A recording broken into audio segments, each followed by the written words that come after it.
Guys, take it away, Group 1. Okay. So we're going to be presenting the economy and politics of the Civil War era, both before and during. So the rift begins early 1800s. Sectionalism began to take hold. The North was unhappy with the Three-Fifths Compromise, and the North also industrialized and urbanized, creating prosperous factories, while the South focused on plantation-based agriculture and slave labor. Like Will was saying, the North's population was pretty much double, and they had all the factories. Not all, but most. South, based on slavery, was rural and non-industrial, and most historians disagree with the moral economic determinism proposed by Charles Beard. So I'll be talking about the political climate before the Civil War, the pre-1861 era. Tensions between the North and South could be traced back decades, like back to 1790, when the North became quote-unquote free, even though slaves could still be purchased in the South and live in the North wasn't quite free. In doing my research, I noticed that the War of 1812 was really where America saw itself as a contender on the international playing field. It was the first war declared, and really like one of the main ones where it started to stand up to England, even though it was independent. And the 1850 Fugitive Slave Act and Lincoln's election were also chief among the most numerous divisive issues. War of 1812. While fighting Napoleon, England passed orders in council through Parliament to regulate American trade, requiring U.S. ships to dock and pay taxes in England if they wanted to trade with a country in Europe like Prussia or Russia.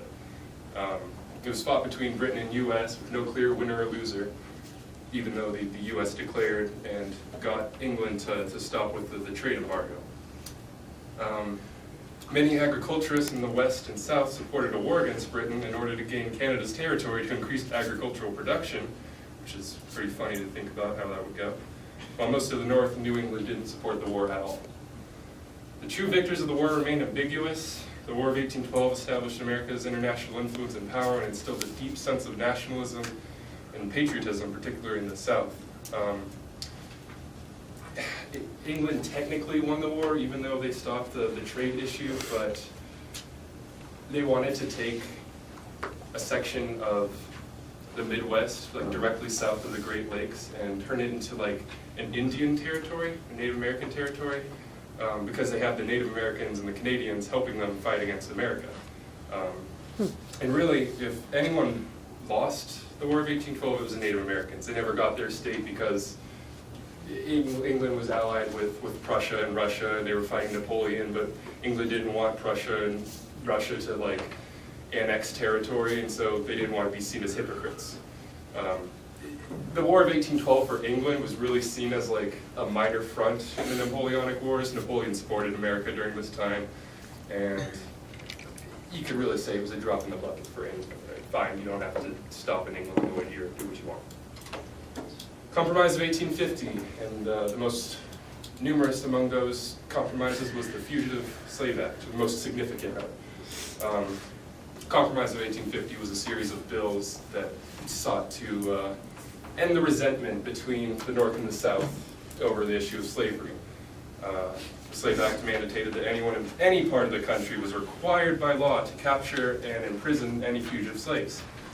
The New England states were affected the most by this. They were compelled by law to turn in neighbors and friends and people who had lived there for years. Here you can see on this visual, it was a caution to colored people of Boston that people were making money off of turning fugitive slaves in, no matter how long they lived there. And it really didn't take much for some guy to go to court and say that this black man is a slave, and even if he wasn't, he'd get arrested. It didn't really solve anything and just caused more resentment. Now, Dred Scott and Lincoln's election kind of lumped into one because it happened around the same time. Dred Scott was a slave who moved with his master to Illinois and Wisconsin, and since both states were considered free, Scott sued, claiming that he couldn't legally be a slave if he was living in a northern state. And eventually, many years later, the Supreme Court ruled in favor of his master, attempting to discredit the anti-slavery movement in the North entirely. The most racist ruling probably the Supreme Court's ever done. It was a direct violation of what it meant to be a free state. And certainly one of the primary factors in what caused the Civil War. So for the 1860 presidential election, the Northern Republicans chose Lincoln, Southern Democrats nominated John C. Breckinridge, and a pro-slavery third party, the Constitutional Movement Party, was represented by John Bell. Lincoln won 40% of the popular vote, but since he got 0 votes in many southern states, I think 9, he didn't appear on their ballot. The other 2 guys did, leading to many southern states wondering why the guy who was president never appeared on their ballot, and they succeeded. So now I'm going to leave it to Luke to talk about industry during the American Civil War. All right. So I'm going to be reiterating a lot of what Will said. The North had a great advantage in mechanization because in the North, the weather was not conducive to growing cotton, so they were forced to industrialize and mechanize to make up for that economic gap where the South stayed rural and based in agriculture, and therefore didn't need to mechanize because they could make so much money, off of cotton, which was their principal crop. To battle that kind of economic strength the South had, at the beginning of the war, General Winfield Scott proposed a plan to surround the east and south of the Confederacy and go up the Mississippi River to restrict the export of cotton, to just kind of stifle their economic strength there. And toward the end of the war, the South could only export about 10% of its crop. So it definitely worked, and resources played a major role in the ability of a nation to fight a war. So it made a big difference. At the beginning, in June of 1860, there were 128,000 industrial establishments in the U.S. 110,000 of them were in the North. Pennsylvania and New York were the powerhouses of industry in the North, and to kind of give a sense of how strong they were, really, each state respectively had more establishments than all of the South combined. The powerhouse of industry in the South was Georgia, mainly in Atlanta. It was a railway hub, so they could move materials from one place to another.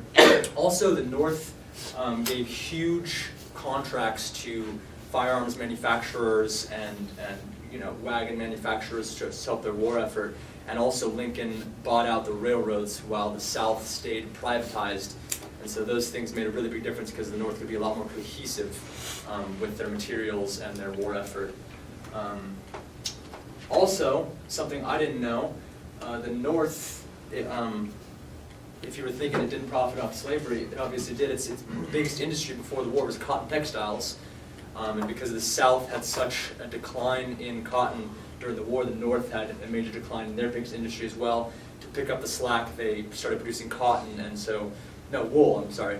So wool saw like a 100% increase during the war. Okay. And again, back to what Will said, the North was more effective in agriculture because of their mechanization, and they innovated tools to help them be more efficient in farming, while the South just continued to rely on slave labor. And again, exactly to reiterate with what Will said, the North manufactured about 90% of all the goods in America, 17 times more textiles, 30 times more shoes and boots, 13 times more iron, and 32 times more firearms, which makes an enormous difference in a war effort, and also laid the groundwork for the Industrial Revolution later on, and yeah, made an enormous difference.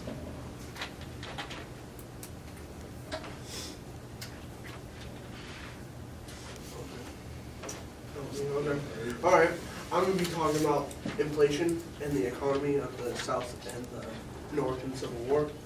All right, war had a very great effect on the economy. Government spending money and weapons causes a rise in demand and stuff for other goods. As a result, prices rise really quickly, which causes inflation. It was bad in the North, but it was really, really bad in the South. because South had like 1/3 of the money in the U.S. Most of the money was tied through slavery. In 1861, $1 worth of gold was $1.10. In 1864, $1 worth of gold was $20. As war carried on, they printed more and more money, which made the inflation even worse. Too much money in the circulation causes prices to rise. Shortages in food supplies forced the rate of inflation even higher. It didn't help because their main cash crop was cotton and tobacco, and none of their main cash crops was food, which could have helped them in the war.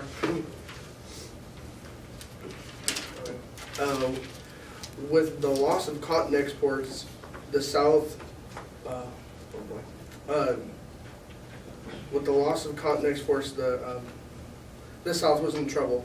They lost their banking system, which made them lose all their silver and all their gold reserves. With all that loss, they printed more and more money. With the money flooding in the market, its value dropped dramatically.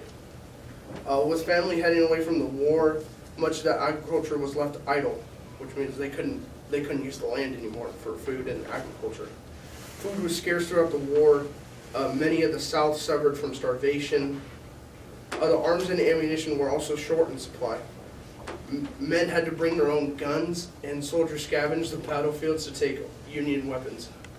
Now in the North, they actually had enough food to feed themselves because they had factories and all their cash crops were food.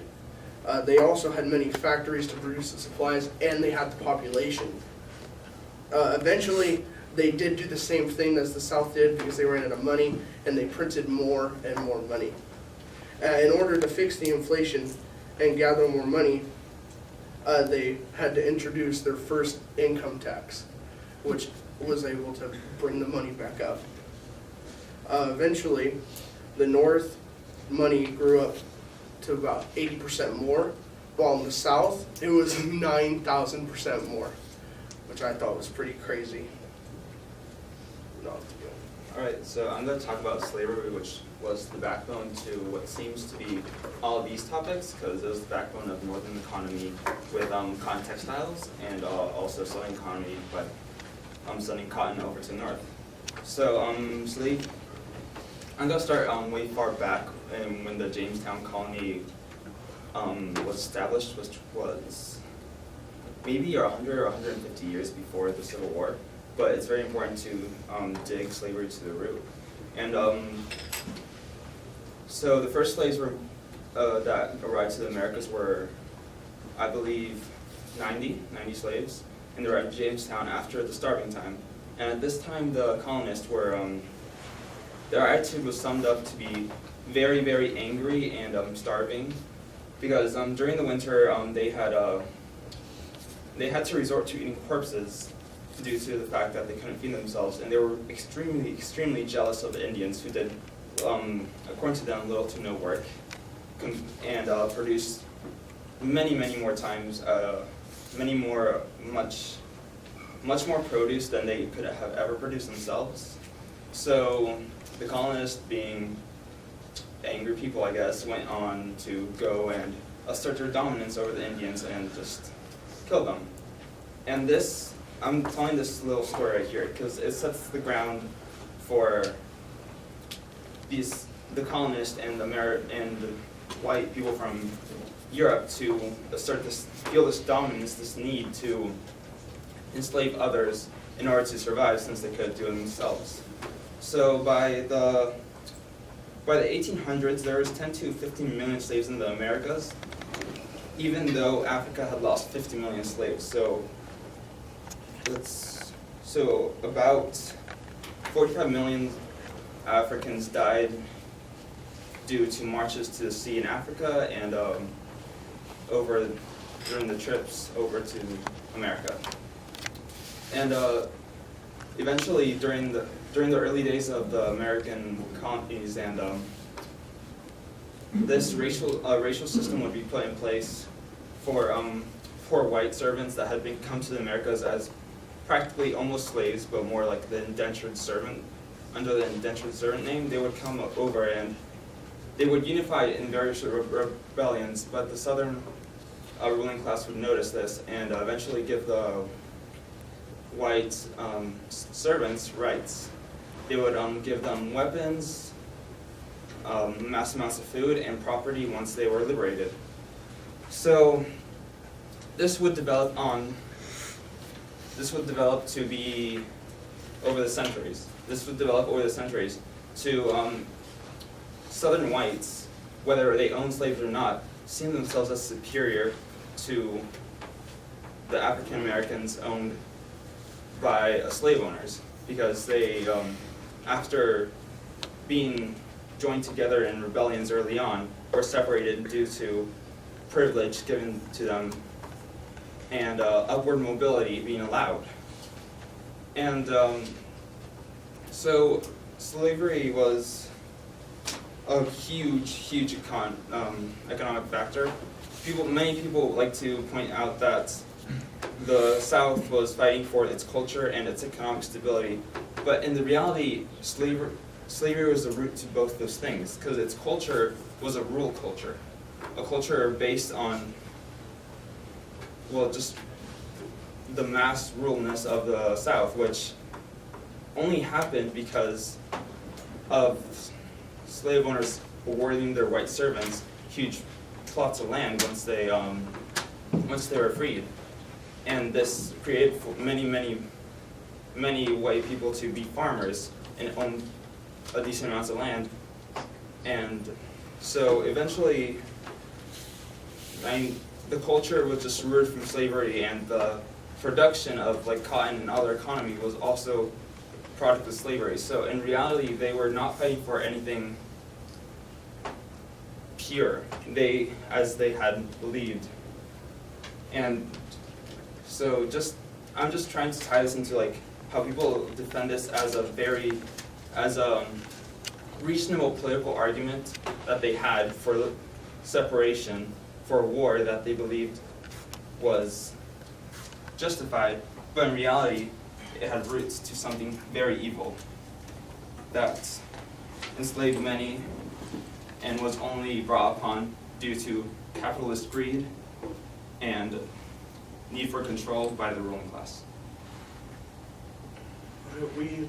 We hoped you learned a little more about industrialization and the economy in the Civil War, and that was Pasquale, Dylan, Luke, and Vincent. Any questions?